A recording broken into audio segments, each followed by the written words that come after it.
예수님께서 어디에서 태어나셨죠? 장소, 그러니까 어떤 마곡간 거 말고 동네가 베들레헴이죠. 미가서 5장 2절에 보면 유대 땅 베들레헴 거기다 분명히 이제 그렇게 기록되어졌습니다. 근데 사실은 예수님이 베들레헴과는 전혀 상관없는 지역에 사셨잖아요. 베들레헴은 비교적 유다, 그러니까 이스라엘 전체의 이 나라 지도에 보면 중간에서 조금 밑에 쪽이라고 중간쯤이에요. 거의 중간쯤. 남쪽은 거의 뭐 유다 땅이 이제 굉장히 넓긴 하지만 사실은 쓸모없는 광야 지대가 많거든요. 그러니까 예루살렘 부근만 괜찮고 예루살렘보다 조금 더 위쪽에 있는 곳이 이제 사실 베들레헴, 그러니까 예루살렘에서 얼마 멀지 않은 곳이 베들레헴입니다. 근데 예수님은 원래 예수님의 부모인 요셉과 마리아는 어디에 살았습니까? 저 북쪽, 갈릴리는 저 이스라엘 제일 북쪽이라고 보면 돼요. 거기에서 살았습니다. 근데 그 성경에 예언했던 그 말씀을 이루고자 하나님께서 일하셨습니다. 누구를 사용하셨느냐? 로마 황제 아우구스투스를 사용하셨다는 거죠. 로마 황제의 칙령이 있습니다. 자기 이제 제국하에 이제 호적을 다 정리하라라는 거죠. 왜 호적을 정리합니까? 세금 받으려고. 정확하게 인구를 조사하고 거기에 따른 정확한 세금을 얻고자 하려고 온 자기가 이제 식민지를 세운 나라들까지 다 호적을 정리하라라는 그런 명령을 내리게 됩니다. 만약에 로마 황제 가이사가 그런 명령을 내리지 않았다면 예수님은 아마 저 북쪽에서 태어날 수도 있었을 것 같아요. 그러면 미가 선지자를 통해서 예언한 그 말씀이 성취되지 않았고 뭐 처음부터 완전히 꼬여지게 되는 그런 일들이 있을 것인데 하나님은 정확하게 그때 로마 황제를 통해서 로마 황제의 마음을 움직이셔서 예수님께서 베들레헴에서 타생할 수 있도록 이 호족하라라는 명령을 내리게 됩니다. 그러니까 이스라엘 외 사람들은요, 사실 자기 고향으로 찾아간다는 게 귀찮아서 그 있는 그 지역에서 호적을 하는 사람들도 있었다고 합니다. 당시에. 근데 유대인들은요, 사실은 땅을 굉장히 중시 여기잖아요. 가나안을 출애굽 이후에 여호수아를 통해서 가나안 땅을 이제 점령하고 분배받은 이후로 자기 지역에 있습니다. 우리가 사사기를 통해서 보았던 것처럼 우리 맨 마지막 이제 미가에 대한 이야기나 봤고 또 단지파의 이동이 나오잖아요. 지파 구분이 굉장히 명확했고 그 땅에서 우리 가문이 우리 지파가 또 우리 가족이 얻은 그 땅에서 평생 살아가는 것이 이스라엘 사람들의 어떤 땅에 대한 소유권. 왜? 그것이 하나님의 복이기 때문에. 그런데 예수님 당시 뭐 요셉과 마리아는 어떻게 저 북쪽까지 갔는지는 모르겠지만 아마 여러 가지 전란과 여러 가지 이유 등등으로 인해서 예루살렘 유다 지파잖아요. 다윗의 후손이기 때문에 거기서 사시지 아니하고 저 북쪽 갈릴리에서 살 수밖에 없었다. 나사렛이라는 동네에서 살 수밖에 없었다라는 겁니다. 근데 만일 이 로마 황제의 명령이 아니었다면 호족하라는 그런 명령이 아니었다면 베들레헴 탄생은 이루어지지 않았을 것이다라는 겁니다. 그래서 나중에 이스라엘 사람들도 유대인들은 다 베들레헴에서 메시아가 오실 것을 알고 있었는데 예수님에게는 나사렛 사람이라 부르기 때문에 베들레헴에서 탄생한 줄 모르는 거예요. 많은 이들은 이 탄생 기사를 모르기 때문에. 그래서 나사렛에서 무슨 선한 것이 날 수 있겠느냐 이렇게 또 판단하고 있다는 거죠. 그러나 예수님은 나사렛에서 자라고 또 활동하셨고 갈릴리 주변에서 대부분 활동하셨고 사실 예루살렘의 이 사복음서 공간복음서에 비하면 요한복음 좀 외이지만 예루살렘에서 활동하던 기간은 일주일밖에 사실은 되지 않아요. 대부분 저 북쪽의 갈릴리 주변에서 활동하셨거든요. 그러면 뭐 성경의 예언과는 전혀 상관없는 이야기가 될 수 있을 것인데 로마 황제를 움직이셔서 예수님이 이 베들레헴까지 내려오셔서 탄생할 수 있도록 그런 모든 배경을 바로 하나님께서 만드셨다라는 겁니다. 천하 만물을 주관하시는 분이 한 사람, 바로 로마 황제 전국을 천하를 다스리는 사람이죠. 그 사람을 마음에 움직여서 예수님께서 그 땅에 오게 만드셨다라는 겁니다. 그렇게 요셉과 마리아는 혈통을 쫓아 호족하라고 그랬으니까 정말 순진한 거예요. 어떤 면에서 보면 그 만삭이 된 몸으로 얼마나 먼 여행을 합니까? 저희도 이제 둘째 예빈이를 이제 우리 아내가 가졌을 때 그때 이제 아직 그 신대원 3학년이었던 걸로 기억하는데 아니구나. 신대원이 아니구나. 졸업했군요. 졸업했나? 아직 기억이 안 나네요. 아마 그맘때쯤 전임 나갔을 때 생겼다. 전임 나갔을 때 그랬으니까 휴가 때 우리 아이가 이제 8월 20일생이거든요. 휴가를 만삭일 때 휴가를 갔어요. 서울에서 강원도까지. 굉장히 멀리 와서 그때 태백 쪽으로 왔거든요. 그래서 꼬불꼬불 우리 장인어른 차 타고 이렇게 왔던 기억이 있는데 그때도 힘들었어요. 휴가 갔다 와서 얼마 있다가 이제 출산을 했지만 근데 저희들은 차 타고 가느라 그래도 좀 낫지만 이 마리아는 어떻습니까? 만삭의 몸으로 호적하려고 저 북쪽에서부터 걸어 뭐 이 요셉 집안이 그렇게 넉넉한 형편은 아니라 뭐 어디서 나귀 한 마리는 빌려왔는지는 모르겠지만 거의 대부분 걸어서 이 베들레헴까지 내려오지 않았을까. 수많은 사람들이 로마 황제의 명령을 쫓아 그렇게 다 이동하면서 자기 고향을 찾아 다 내려가서 호적하게 되었다 하는 겁니다. 그래서 우리가 잘 아는 것처럼 내일도 우리가 이제 성가대 찬양 때 칸타타에도 가사가 나오는데 우리가 잘 저도 어렸을 때 6학년 때 했던 그런 연극의 기억나요. 제가 그거 있다 그랬잖아요.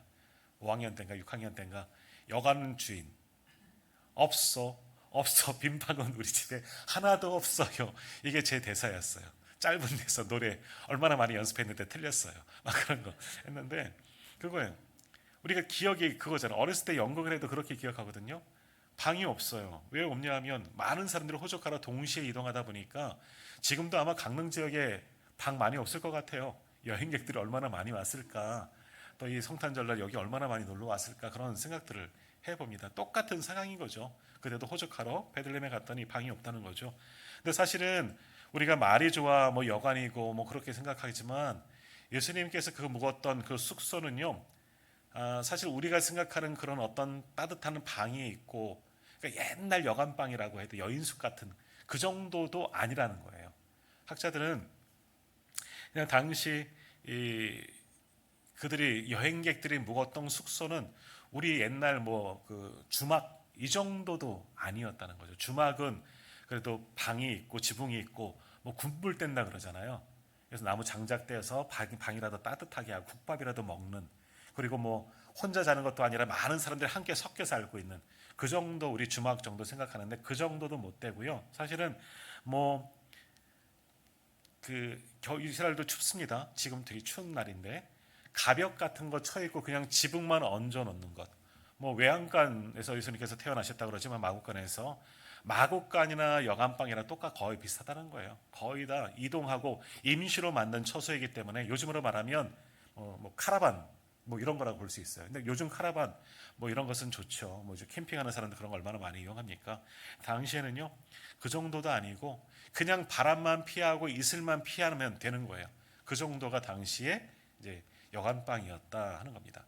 그런데 주님은 그런 방조차도 없었다는 거죠. 아마 마리아가 만삭의 몸으로 이동하다 보니까 남들보다 좀 늦게 이동했을 것이고 그러다 보니까 이미 먼저 많은 사람들은 방을 다 그런 방이라도 다 구했지만 예수님 가정은 이 요셉과 마리아는 그런 방도 구하지 못하고 결국 마국한 한 칸 그저 잠시 이슬만 피할 수 있는 바람만 피할 수 있는 그 정도에서 머물 수밖에 없었고 거기에서 출생하게 되었다 하는 겁니다.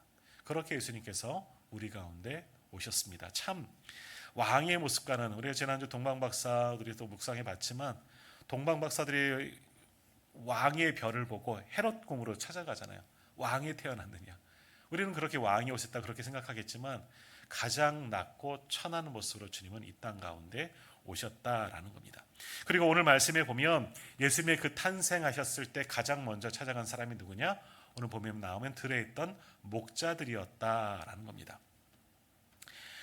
우리 교회가 내년에는 교회 주제가 말씀으로 세워지는 교회라는 그런 주제를 가지고 또 1년 동안 나아가고자 하는데 그래서 내년에는 이제 말씀을 조금 많이 읽으려고 합니다. 말씀을 깊이 묵상하는 그런 시간들을 좀 많이 갖고 성경 공부도 하고 이제 그럴 계획들을 가지고 있는데 그래서 우리 주보에도 보면 뭐 신년 이제 항상 신년 특별 새벽 기도회를 하는데 이번에는 제목이 바뀌었죠. 신년 말씀 사경입니다.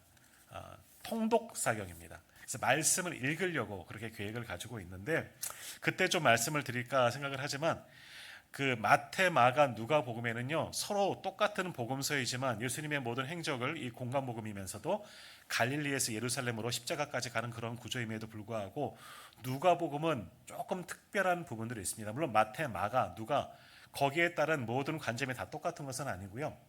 조금 다른 관점을 보고 성경을 기록하게 되었다라는 겁니다. 편집 의도가 있습니다. 누가복음의 편집 의도는 소외된 이들이 굉장히 중심이 되어져 있습니다. 낮고 천한 사람들, 그래서 그런 사람들의 이야기가 누가복음엔 조금 더 많이, 조금 더 자세하게 기록되어져 있다라는 것이죠. 자, 예수님의 탄생 기사가 마태복음하고 누가복음에 집중적으로 나오고 있고요. 마가복음은 그냥 살짝이 넘어가요.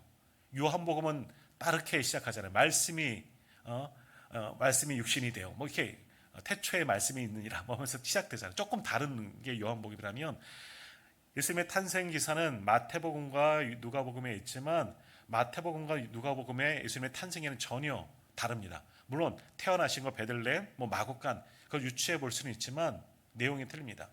예수님 마태복음에서는 예수님을 찾아온 사람 첫 번째 경배한 사람들이 누구죠? 동방박사들입니다. 근데 누가복음에는 동방박사는 나오지 않고요. 누가 나옵니까? 목자들이 나옵니다. 여기만 봐도 누가복음을 기록한 누가 사도 바울의 동역자입니다. 누가가 이 복음을 기록한 예수님의 탄생을 보는 관점은 조금 색달랐다라는 겁니다. 예수님이 이 땅에 왜 오셨느냐 이 탄생 기사만 봐도 알 수 있다는 거죠. 당시 이 목자들은 어떤 사람이냐? 우리가 원래 이 수요일 날 요한복음 10장을 보면서 이 목자에 대한 이야기, 나는 양의 목자다, 나는 선한 목자다. 주님의 이야기를 또 말씀을 또 같이 봐야 되겠지만 주님도 이 목자에 대한 비유를 그렇게 많이 말씀하셨지만 그런데 사실 예수님 당시의 목자들은요 사회에서 가장 이 약한 층입니다. 소외층입니다. 그 차별받는 사람들이 목자들이었다라는 겁니다. 참 이상해요. 왜 그런지는 잘 모르겠지만 이상합니다. 이스라엘 백성들은 사실 대부분 다 목자 아닙니까? 다윗도 목자 출신이잖아요. 목동 출신이잖아요.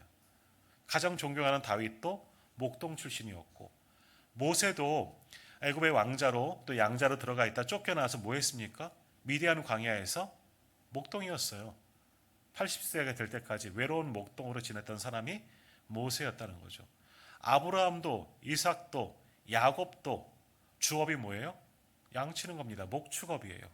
근데 예수님 당시에 그때도 목축업을 대부분 많이 했는데 물론 무화과도 기르고 뭐 포도나무도 농사도 짓지만 대부분의 이스라엘 사람들은 생업이 목축업입니다. 야곱 시대에 요셉이 애굽의 총리로 있을 때도 야곱 일행에 가서 뭐라고 이야기하라 그랬습니까? 우리 업이 목축업이다. 애굽 사람들도 목축업을 좀 꺼려하기 때문에 그래서 따로 한적한 곳에 살기 위해서 그렇게 이야기하라 얘기했습니다. 이스라엘 사람들은 정통적으로 목축업을 많이 했던 사람들이에요. 그 기후에 맞는 삶을 살았던 거죠. 그런데 이상하게만큼 예수님 당시에 이 목동들은 굉장히 천대를 받았습니다. 굉장히 사람들에게 따돌림을 받았고 그리고 오늘 본문에 나오는 이 목자들은요 사실은 사꾼 목자예요. 뭐냐? 우리 양을 우리가 보는 것이 아니라 이 사꾼들에게 돈을 주고 고용을 하고 양떼들을 다 맡기는 겁니다. 그들이 공동으로 관리하는 겁니다. 그래서 원주인들은 따뜻한 마을에 내려가 있는 것이고 이 사꾼 목자들은 그 양떼들을 데리고 이제 푸른 초장 풀 차서 밖으로 다니는 겁니다. 추운 겨울에도 그렇게 다니는 거예요. 그것을 지키는 것이 오늘 목자들인 겁니다. 돈을 받고 고용되어서 내 양도 아닌 다른 사람들의 양떼들 돌보는 사람들이 오늘 본문에 나오는 목자들이다. 그들이 그렇게밖에 할 수 없었던 이유는 뭐예요? 가난하기 때문에, 없기 때문에, 이거밖에 할 게 없기 때문에 목축을 하면서 목자 일을 하면서 이 양떼들을 돌봤다 하는 겁니다. 그러니 우리가 요한복음 10장에서 우리가 말씀을 통해서 보았지만 목자들 굉장한 수고가 필요합니다.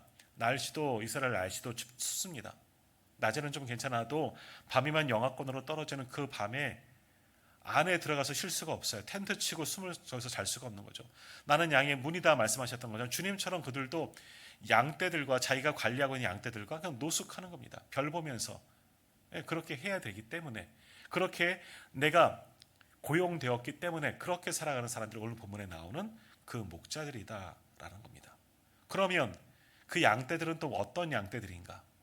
뭐 여러 가지 이유로 양을 키우겠죠. 양의 털을 깎아서 쓰기도 하고 또 먹기 위해서 또 양을 키우기도 하고 또 양의 젖을 또 쓰기도 하겠지만 또 많은 양떼들이 있는 이유는 뭐냐? 이스라엘 백성들 양 하면 뭐가 생각이 나십니까? 어떤 때 양을 주로 많이 쓰죠? 하나님께 예배할 때.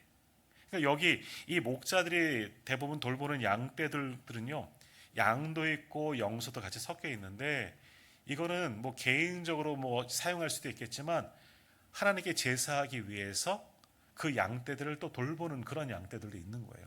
많은 양떼들을 하나님께 번제 드리기 위해서 준비되어진 양떼들이 이 목자들이 관리하는 양떼들이었다라는 겁니다. 그럼에도 불구하고 당시에 이 목자들은 굉장히 천대받았습니다. 사회적 약자이고 소외층입니다. 굉장히 어려운 사람들이에요.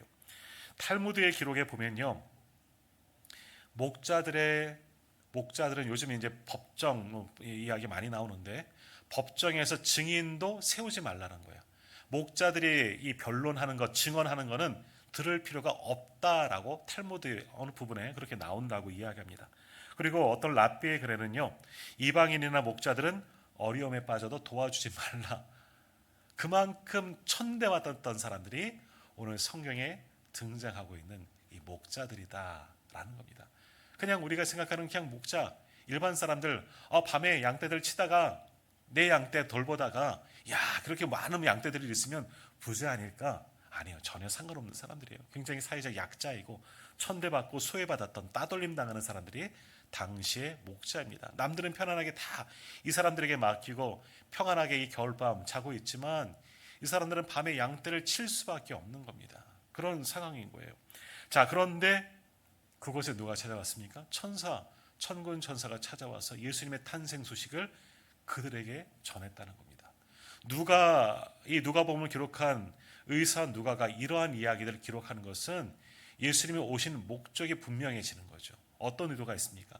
예수님이 이 땅에 오신 목적은 이와 같이 약하고 천대받고 소외받은 사람들, 세상에 힘없는 사람들, 아무런 권력도 권세도 없는 사람들, 눈치 보며 살는 사람들, 핍박받고 사는 사람들, 그들을 구원하기 위해서, 그들의 친구가 되기 위해서 우리 주님이 오셨다 하는 거예요. 그러니까 태어나기를 어디서 태어나셨습니까? 그들과 가까운 마국간이라는 공간이 나오는 거죠. 만일 예수님께서 왕국에서 태어나셨다면 이런 목자들과 가까이 보낼 수 있을까? 오히려 목자들이 예수님 가까이 가지도 못했을 거예요. 너무나 범접할 수도 없는 그러한 존재이기 때문에. 헤롯궁 같은 곳에서 예수님이 태어나셨다면 어떻게 목자들이 그 밤에 천사의 예언을 듣고 경배하러 갈 수가 있겠습니까? 안에 문전박대당하겠죠. 감히 너희들이 어딜 들어오겠느냐, 이렇게 아마 내쳐졌을 겁니다. 그러나 마국간에서 태어나셨기 때문에, 방이 없었기 때문에 또 마국간에서 피하셔서 그곳에 태어나신 것도 이런 이들의 또 경배를 받으시기에 바로 그 장소, 가장 적합한 장소에서 주님이 태어나셨다 하는 겁니다. 자, 오늘 말씀에도 보면 13절 한번 보시겠습니까? 13절에도 보면 호련히 수많은 천군이 그 천사와 함께 하나님을 찬송하여 이르되 하면서 지극히 높은 곳에는 하나님께 영광이요 땅에서는 하나님이 기뻐하신 사람들 중에 평화로다 하는 찬양 소리를 듣습니다. 그 한밤중에, 오늘 아까 안내하시면서 우리 권사님들 집사님들 성탄 이브 얘기하셨잖아요. 불과 10여 년 전만 해도 성탄절이 이렇지는 않았던 것 같아요. 제가 이제 사역 초기만 해도 2010년 정도에 2009년 10년 20년 됐네요 벌써. 2007년 제가 2006년 신대에 갔으니까 2007년 6년부터 제가 성남에서 사역을 했습니다. 그때 이제 교육전도사를 하고 있을 텐데 바로 이날 뭐 했냐면요, 교회에서 예배드리고 새벽송을 그때도 돌았어요. 그래서 저는 이제 중등부였는데 그 교회는 고등부하고 청년들이 새벽송을 돌리게 이제 팀을 나눴는데, 뭐 집들이 멀리 있으니까, 그리고 성남은 이렇게 산동네거든요. 걸어가기 힘드니까 이제 봉고차에 태워갖고 세조로 나눠서 움직이는 거예요. 그래서 제가 그 교회는 전임 목사님들이 봉고차를 못 몰아요. 그래서 제가 교육전도사 부임한 지 얼마 안 됐는데 봉고차 한 대를 몰고 아이들 한 10명을 태우고 다니면서 새벽송을 돌았던 그런 기억이 있습니다. 밤에 그렇게 땀 흘리면서 운전했던 적은 처음이었던 것 같아요. 성남 그 언덕길의 길이 얼마나 좁은지 거기를 봉고차로 뚫고 다니면서 막 새벽송을 돌았던 그런 기억이 있는데, 또 근데 그렇게 가서 저희가 새벽송을 불렀을 때 거기서 나오는 집사님들 또는 장로님들, 권사님들 굉장히 또 반갑게 맞아주시고 또 먹을 거 한 보따리 이렇게 주시면서 했던 그런 기억들이 납니다. 굉장히 따뜻하게 우리가 기쁜 마음으로 즐겁게 찬양했고, 또 찬양을 받으시는 분들도 기쁘게 감사함으로 또 그렇게 찬양을 함께 나눴던 그런 추억이 있습니다. 굉장히 은혜롭지요. 요즘엔 만약에 새벽송 돌면 나면 옆집에서 고소하고 이제 막 그럴 것 같은데 그런 거예요. 오늘 이 한밤중에 목자들 얼마나 무료한 밤이었습니까? 매일 똑같은 밤이었는데 춥고, 야, 이 겨울 언제나 지나갈까? 아니, 이 겨울은커녕 내일 아침은 언제나 올까? 그 밤에 추위에 떨면서 또 밤에 나타난 일이나 늑대 때는 없을까? 잠도 제대로 자지 못하면서 불침번 돌아가면서 서면서 그 추운 밤에 떨고 있는 그때에 오늘 이런 놀라운 역사가 나타나는 거죠. 한밤중에 천군 천사가 나타나서 이런 노래를 부를 때 한편으로는 얼마나 무서웠겠어요. 갑자기 신령한 존재들이 막 나타나서, 오늘 말씀해 보면 천사와 천군이, 수많은 천군이 천사와 함께 하나님을 찬송하였다 그러잖아요. 한 두세 명 온 거 아니겠죠? 아닐 거예요. 천사, 천군이라고 하는 한 무리들이 왔다는 거죠. 하늘에 빽빽할 정도로 아마 오지는 않았을까. 하늘나라의 왕이 이 땅에 오셨는데 대단한 찬양이었을 것 같아요. 그 광경을 보면서 얼마나 한편으로는 무섭고 한편으로 얼마나 기이하게 이 광경을 경험했을까. 지극히 높은 곳은 하나님께 영광이요 땅에서는 하나님이 기뻐하신 사람들 중에 평화로다 하는 그 외침을 들으며 얼마나 또한 그들은 감격에 빠지고 드디어 예언대로 메시아가 우리 가운데 오셨구나, 이 소식을 접하게 되었을까 하는 겁니다.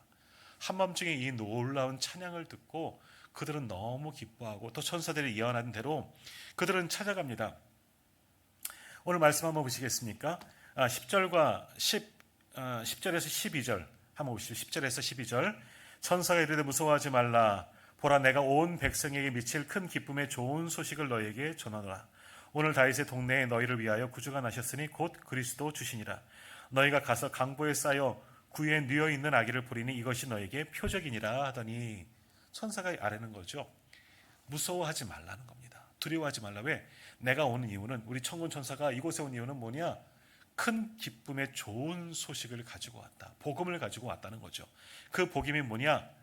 그리스도가 너희를 위해 나셨다라는 겁니다. 그리스도가, 왕이, 메시아가 태어나셨다는 거죠. 어디에? 다윗의 동네 베들레헴이라는 거죠. 너희를 위한, 너희를 구원하기 위한 구주가 나셨다. 가서 강보에 쌓인 아기를 보면 바로 그분이 바로 왕이시다, 그리스도이시다, 이 예언의 말씀을 주십니다. 그리고 그 수많은 천군 천사가 함께 찬양을 합니다. 지극히 높은 곳에는 하나님께 영광이요 땅에서는 기뻐하시는 사람 중에 평화로다. 얼마나 황홀하고 또 얼마나 무섭고, 야, 그랬을까 하는 생각을 합니다. 정말 황홀한 그 한밤중에 그런 찬양을 듣게 됩니다. 그리고 그 이후에 어떻게 되느냐, 15절 이하에 보면 천사들이 그제서 찬양을 다 마치고 이 기쁜 소식을 전하고 떠나는 거죠. 하늘로 올라가니 이제 목자가 서로 이야기합니다. 15절 한번 보세요. 천사들이 떠나 하늘로 올라가니 목자가 서로 말하되 이제 베들레헴으로 가서 주께서 우리에게 알리신 바 이 이루어진 일을 보자 하고, 그 다음 절에 가면 마리아와 요셉과 구유에 누인 아기를 찾아가서 경배하였다라는 겁니다. 아마 이들은 동방박사들처럼 귀한 예물은 준비하지 못하였지만 천사가 예언해 준 대로 정말 가보았더니 한 아기가 있는 거죠. 정말 누추한 와국간에 구유에 누워있는 그 아기를 보고 정말 기뻐하면서 거기서도 함께 찬양하였다. 20절 말씀 보십시오. 목자들은 자기들에게 이르던 바와 같이 듣고 본 그 모든 것을 인하여 하나님께 영광을 돌리고 찬송하며 돌아가니라. 그들의 구주를 만난 겁니다. 천사들이 예언한 대로, 구약의 말씀대로 그들은 메시아 그리스도를 만나고 돌아간 거죠. 바로 그 특별한 은혜를 이 한밤중에 박혀 있던 목자들이 경험하게 되었다라는 겁니다. 누가복음의 의도는 분명합니다. 이렇게 예수님은 약자들을 위해서 오셨다는 거예요.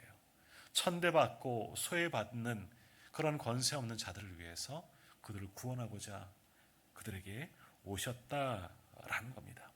다시 말하면 예수님은 모든 사람들에게 정말 천사들이 이른 말처럼 큰 기쁨을 주시기 위해서, 구주가 되시기 위해서 우리 가운데 오셨습니다. 어떠한 권세를 가지러 오신 것이 아니라 모두나 누구든지 다 예수님께 오는 자를 맞아주시기 위해서 이렇게 주님 앞에 나오셨다라는 겁니다. 그러기 위해서 호적하러 베들레헴까지 오셨고, 또 그것도 방이 없어서 마국간 구유에서 탄생하게 되셨다 하는 거죠. 얼마나 아름답고 또 가슴 뭉클한 그런 기사이겠습니까?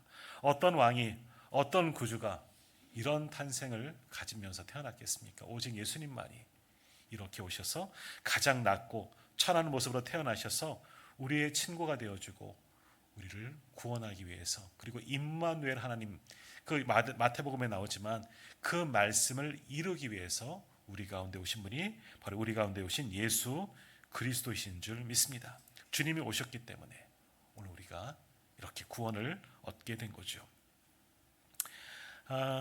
잭 켈리라는 한 신문 기자가 예전에 소말리아에서 그 소말리아가 굉장히 어렵고 굉장히 내전이 많았잖아요. 그 참상을 보고 기록한 그런 기사가 있습니다. 우리나라에도 모가디슈라는 그런 영화도 있는데 이 내전이 끝이지 않은 곳이 이 소말리아라는 그런 지역이었습니다. 그 지역에 내전이 있고 전쟁이 있고 기근이 심할 때 있었던 경험한 일을 이분이 썼는데, 이 기자가 한 마을에 들어갔더니 거의 대부분의 사람들이 다 죽었다는 거예요. 근데 그 마을에서 한 작은 소년을 만나게 됐다는 거죠. 딱 봐도 한참을 굶었던 영양실조에 걸린 아이로 딱 보여지는 겁니다. 피부는 바짝 마르고, 이 피부도 얼마나 못 먹었는지 막 쭈글쭈글하고, 이 어린 아이이긴 않는데 얼굴 피부 같은 것을 보면 정말 백살 된 할아버지처럼 그렇게 보였다는 겁니다. 그리고 영양실조에 걸려서 배만 볼록하게 나온, 아마 영상 같은 데서 많이 보셨을 거예요. 그런 거의 죽어가는 그 아이를 만났다는 거예요. 근데 같이 갔던 기자 일행 중에서 하나가 먹을 것이 다 없었는데 사과 하나를 가지고 있었는데 그 사과를 줬다는 거예요, 먹으라고. 근데 이 소년이 너무나 연약해서 힘이 없어서 허약해서 그 사과 한 덩어리를 들 수조차 없었다는 거예요. 그래서 기자가 그것을 반으로 잘라서 그 소년에게 주었습니다. 그래서 소년은 그것을 들고 감사하다 인사를 하고 먹지를 않고 마을로 들어가는 거예요. 그래서 이 아이가 어디를 가나 이 기자 일행이 그 아이를 쫓아가 봤습니다. 그리고 어디로 쭉 가니까 아마 이 자기 집으로 이제 가는 것처럼 보여지죠. 많은 사람들이 죽어 있는 그 틈을 막 해주고 가더니 어떠한 정말 누추한 곳에 갔습니다. 거기는 이 아이보다 더 작은 아이가 거의 죽은 듯이 누워 있는 거예요. 근데 이 아이가 누구냐면 사과를 든 소년의 동생인 거예요. 동생이 더 어리니까 얘는 이제 몸도 가누지 못하고 거의 죽어가는 그 지경에 이르게 된 겁니다. 자, 그 아이 곁에 가서 이 사과를 받은 소년이 탁 걸터 앉더니 그 아이에게 손에 쥐고 있던 사과를 한 입 탁 베물어서 그것을 먼저 씹는 거예요. 그리고 씹은 그 즙 같은 거 나온 것을 손으로 대서 동생의 입을 열고 그 아이의 입에다 넣어줍니다. 근데 이 동생은요, 그 입에 넣어준 사과도 형이 씹다가 넣어준 것도 먹을 힘이 없는 거예요. 얼마나 못 먹었으면 턱을 움직일 수 있는 힘조차 없는 거예요. 그러니까 형이 어떻게 하느냐, 동생의 턱을 잡고 이렇게 올렸다 내렸다 이렇게 하면서 간신히 씹게 해주고 삼키게 해주는 거예요. 그러기를 여러 번 하면서 그 사과를 거의 많이도 못 먹이고 그래도 일부분을 그 아이에게 간신히 먹였다 하는 겁니다. 이거 보고 얼마나 많은 눈물을 흘렸는지. 자기도 죽을 지경인데 자기 동생 살리고자 자기도 먹지 않으면서 얻은 그 얼마나 귀한 사과입니까? 생명줄과 같은 사과를 동생에게 주는 그 모습을 보고 굉장히 큰 감동도 받고 마음이 굉장히 아팠다는 거예요. 결국 이 형은 며칠 후에 영양실조로 죽었다는 겁니다. 그런데 동생은 살아남았습니다. 왜요? 형은 자기는 못 먹었지만 먹을 것이 생기면 자기는 먹지 않고 이렇게 들고 와서 자기 동생이 그렇게 먹여 주었다는 거예요. 그저 자기는 배고픔은 잊어버리고 나는 안 먹어도 내 동생 살리려는 그 마음을 가지고 계속 씹어서 동생이 입에 넣어주고 움직이지 못한 턱 움직여서 그렇게 아이를 살렸다. 자기는 죽고 동생은 살렸다 하는 그런 기사를 보았습니다. 오늘 우리 주님이 이 땅 가운데 왜 오셨을까? 우리 성탄은 우리는 기뻐합니다. 서두에 말씀드린 것처럼 지금 막 여기저기는 많은 사람들이 모여서 기뻐하고 즐거워하고 뭐 케이크는 뭐 이미 주문해야 찾을 수 있는 것이고 뭐 서울은 더 난리가 났겠죠. 이 밤에 약속 잡고 뭐 카페든 뭐 술집이든 뭐든 사람들로 아마 가득 찼을 겁니다. 그러나 그러들은 뭐 상관없이 주님이 오셨든 말든 상관없이 그냥 성탄이라고 크리스마스로 기뻐하지만 이 성탄 한번 가만히 우리가 생각해 보면 참 슬픈 날 아니겠습니까? 우리 고난주간만 슬픈 것이 아니라 십자가를 진 주님만 우리가 참담하다 슬퍼하며 여기는 것이 아니라 성탄부터가 슬픈 겁니다. 주님이 왜 오셨습니까? 이런 약자들, 오늘 본문에 나오는 목자들과 같이 정말 천대받은 그 사람들, 소외된 그 사람들, 바로 우리 죄로 인해서 죽을 수밖에 없는 우리들을 사랑하시기 위해서 온 날이 바로 성탄 아니겠습니까? 모르고 오셨느냐? 하나님께서 강제 너 가! 억지로 주님께서 등 떠밀려서 오셨느냐? 그것도 아니죠. 그것도 건장한 성인의 몸으로 오신 것도 아니고 어린 시절 아기에서부터 탄생도 얼마나 참 비참합니까? 어디 이런 탄생이 어디 있습니까? 이런 모습으로 주님이 오셨다는 거지요. 그리고 결국 그렇게 오셔서 많은 사람을 살리려고 마치 형이 죽어가는 내 동생 이 아이 죽는 것을 볼 수가 없어서 나는 못 먹어도 내 동생 살리려고 내가 씹어서 그 아이를 주어서라도 그렇게 살리려고자 하는 그 마음으로 주님은 우리 가운데 오셨다는 거예요. 우리가 죽을 수 없기에 우리를 살리고자 당신이 죽어가면서 우리를 살리고자 그걸 다 아시면서도 성탄 우리 가운데 주님은 오셨습니다. 오늘 이 말씀에 우리가 함께 찬양하면서 함께 한 가지만 기도할 터인데 오신실하신 주라는 그런 찬송 우리가 너무나 잘 아시죠? 하나님 한 번도 나를 실망시킨 적 없으시고 언제나 공평과 은혜로 나를 지키셨네. 오신실하신 주, 오신실하신 주. 내 너를 떠나지도 않으리라, 내 너를 버리지도 않으리라 약속하셨던 주님, 그 약속을 지키사 이후로도 영원토록 나를 지키시리라 확신하네. 주님은 신실하신 분입니다. 2000년 전에 우리 가운데 오셔서 나를 구원하고자 나를 버리지 않고 내가 죽게 만들고자 죽지 않게 하기 위해서 주님은 우리 가운데 오셨다는 거예요. 신실하신 주님이신 거죠. 그리고 우리 가운데 오셔서 임마누엘 하나님 되우셔서 영원토록 우리와 함께 하신 분이 바로 우리 주님이십니다. 하나님 나라 올라가셨지만 성령을 통해서 우리 가운데 역사하셔서 지금도 우리와 함께 하시는 주, 그분이 우리 주님이십니다. 그분 때문에 오늘 우리는 살아가는 것이고 또 오늘 성탄을 앞두고 이렇게 주님의 은혜를 기억하며 예배하고 있습니다. 오늘 같이 한번 찬양하면서 또 한번 기도할 텐데 주님은 정말 나를 위해서 오셨습니다. 죽어가는 나를 너무나 사랑하셔서 내가 죽는 것을 볼 수 없어서 영원한 사망과 저 불못에 던져지는 것, 지옥불에 던져지는 것 하나님은 감당할 수 없어서 당신이 이 땅 가운데 오셨고 그 아들을 우리를 위해서 십자가에 내어주기까지 우리를 사랑하기 위해서 오신 바로 그날이 성탄절이라 하는 겁니다. 그 의미를 한번 깊이 생각해 보면서 이 성탄의 의미 그냥 기뻐하고 즐거워하는 것이 아니라 나를 위해서 주님이 오셨습니다. 나를 살리고자 주님 오셨습니다. 감사하면서 정말 한밤중에 우리가 함께 찬양하며 주님 오심을 감사하며 기뻐할 수 있는 우리 모두가 되기를 간절히 소망합니다.